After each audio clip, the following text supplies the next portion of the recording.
জন্ম করো যত তথা, কর্ম করো ভালো, কোনো বাধাই বাধা নয় যদি তোমরা ঈশ্বর পথে চলো। নমস্কার, আমি অ্যাস্ট্রোলজার বরুণ। প্রতিদিনকার মতন আজকেও একটি ভিডিও তৈরি করছি শুধুমাত্র তোমাদের উদ্দেশ্যে। আশা করছি ভিডিও থাম্বনেল এবং ক্যাপশন দেখে কিন্তু তোমরা প্রত্যেকে বুঝতে পেরে গেছো আজকে ভিডিওটি ঠিক কী নিয়ে করছি। শনিদেব যাচ্ছেন অস্তমিত ফেব্রুয়ারি মাসে। প্রচণ্ড কঠিন সময় শুরু হবে কোন কোন রাশির জাতকদের, এবং এই 4 রাশিকে থাকতে হবে কিন্তু খুব সাবধানে। এই নিয়েই কিন্তু আজকের ভিডিও। বৈদিক জ্যোতিষশাস্ত্র অনুসারে শনিদেবকে কিন্তু নিষ্ঠুর গ্রহ ও নির্মম গ্রহ বলে কিন্তু মনে করা হয়।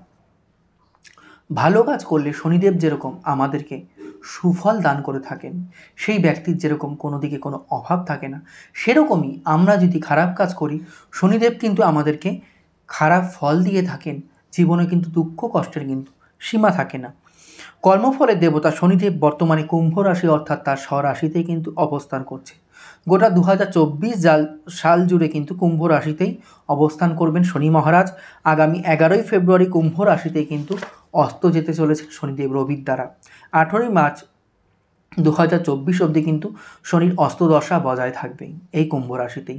শনি অস্ত যাওয়ার ফলে এবার জানবো কোন কোন রাশির জাতক বা জাতিকাদের বিশেষ সাবধানে থাকতে হবে এবং কাদের কঠিন সময় আসতে চলেছে। তাহলে রাশি, প্রথম রাশি বলবো কর্কট রাশি, অর্থাৎ রাশি চক্রের চতুর্থ রাশি। বলবো এই সময় কিন্তু দুঃখ কষ্ট বাড়বে কর্কট রাশির জাতক জাতিকাদের। এই সময় ঢাইয়ার প্রভাব কিন্তু তোমাদের উপর থাকবে। শনি ঢাইয়া কিন্তু কর্কট রাশির জাতক জাতিকাদের চলছে। নানান দিক থেকে চ্যালেঞ্জ আসবে তোমাদের সামনে। স্বাস্থ্য সংক্রান্ত বড় সমস্যা কিন্তু দেখা দিতে পারে এই সময়। মায়ের স্বাস্থ্য নিয়েও কিন্তু দুশ্চিন্তা বাড়বে, অর্থাৎ যাদের মায়ের প্রেশার সুগার বা ব্যথা রয়েছে ঘিটে ঘিটে, তাদের কিন্তু বিশেষ সাবধানে রাখতে হবে, নাহলে কিন্তু দুশ্চিন্তা বাড়বে। সমস্ত কাজেই কিন্তু এই শনি অস্তমিত যাওয়ার ফলে তোমাদের বাধার সম্মুখে পড়তে হবে। আর্থিক কষ্টের কিন্তু মুখে পড়বে তোমরা, অর্থাৎ ফাইন্যান্সিয়াল দিকেও কিন্তু প্রবলেমে পড়তে চলেছে কর্কট রাশির জাতক জাতিকারা। ভাগ্য তোমাদের এক কথায় কিন্তু এই সময় কিন্তু সহায় হবে না। তোমরা যেই কাজ করবে ভাগ্য কিন্তু সহায় দেবে না তোমাদের। পরবর্তী রাশি বলবো মকর রাশির সমস্ত জাতক জাতিকাদের কথা। কর্মফলের দেবতা স্বয়ং শনিদেব অস্তমিত হওয়ার ফলে বা অস্ত যাওয়ার ফলে ফেব্রুয়ারি মাসে বিপদ বাড়তে চলেছে কিন্তু তোমাদের মকর রাশির জাতক জাতিকাদের। কারণ মকর রাশির অধিপতি গ্রহই কিন্তু হলো স্বয়ং শনিদেব।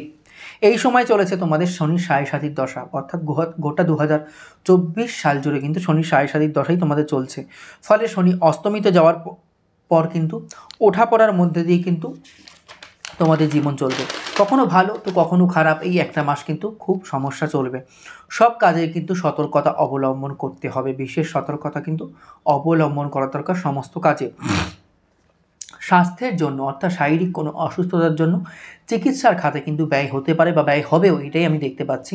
এবং আর্থিক ক্ষতি হবে, ফাইন্যান্সিয়াল দিক দিয়ে কিন্তু খুব প্রবলেমে পড়ে যাবে মকর রাশির জাতক জাতিকারা। পরবর্তী রাশি বলবো কুম্ভ রাশি।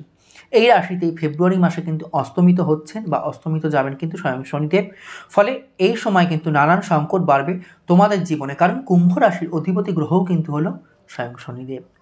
কোনো পুরনো অসুখ যেটা এতকাল ভুগেছিলে, মাঝে ভালো ছিলে, সেটা কিন্তু আবার ফিরে আসতে পারে বা সেইটা নিয়ে কিন্তু আবার সমস্যা দেখা দিতে পারে, এইটাই কিন্তু আমি দেখতে পাচ্ছি। খরচ বেড়ে যাওয়ায় টাকা পয়সার অভাব কিন্তু তোমাদের দেখা দেবে, অর্থাৎ এই সময় কিন্তু প্রচুর হারে কিন্তু খরচ তোমাদের বা খরচা বৃদ্ধি পাবে। কর্মক্ষেত্রে কিন্তু তোমাদের ব্যর্থতা গ্রাস করবে তোমাদের, অর্থাৎ কর্মক্ষেত্রে কিন্তু খুব একটা ভালো আমি সুফল দেখতে পাচ্ছি না এই ফেব্রুয়ারি থেকে মার্চ মাস পর্যন্ত। কর্মক্ষেত্রে কিন্তু খুব সমস্যার সম্মুখীন তোমাদের হতে হবে। পরবর্তী রাশি বলবো মীন রাশির সমস্ত জাতক জাতিকাদের কথা। এই বছর শনির প্রভাব তোমাদের উপর কিন্তু থাকবে, ফলে অস্তগামী শনি আরও সমস্যা বাড়বে তোমাদের জীবনে। কারণ তোমরা হয়তো জানো তোমাদের কিন্তু শনির সাড়ে সাতির দশা চলছে। বাবার সঙ্গে বা পিতৃস্থানীয় কোনো ব্যক্তির সঙ্গে সম্পর্ক কিন্তু তোমাদের খারাপ হতে চলেছে বা খারাপ হবে। কর্মে নানান বাধার সমস্যার সম্মুখীন হবে, অর্থাৎ কর্মে কিন্তু খুব একটা শান্তি মতন কিন্তু তোমরা কর্ম করতে পারবে না। কেরিয়ারে একের পর কিন্তু এক সমস্যা দেখা দেবে, কেরিয়ার সংক্রান্ত বিষয় নিয়েও কোনো আইনি জটিলতায় কিন্তু পড়ে যেতে পারো তোমরা। তাই বলবো খুব সাবধানের সহিত কিন্তু চলাফেরা করো। আগের বিনিয়োগ থেকে কিন্তু ক্ষতি হবে এই সময়, অর্থাৎ আগে যদি কোনো জায়গায় টাকা লাগিয়ে থাকো, অর্থ লাগিয়ে থাকো, সেই জায়গা থেকে কিন্তু ক্ষতি হবে। তো বন্ধুরা, এই ছিল আজকে আমার ভিডিও। যদি ভালো লেগে থাকে লাইক শেয়ার করতে ভুলো না, আর তোমাদের মূল্যবান মতামত কিন্তু অবশ্যই কমেন্ট বক্সে লিখে জানিও। দেখা হচ্ছে পরবর্তী কোনো ভিডিও বা লাইভ অনুষ্ঠান নিয়ে।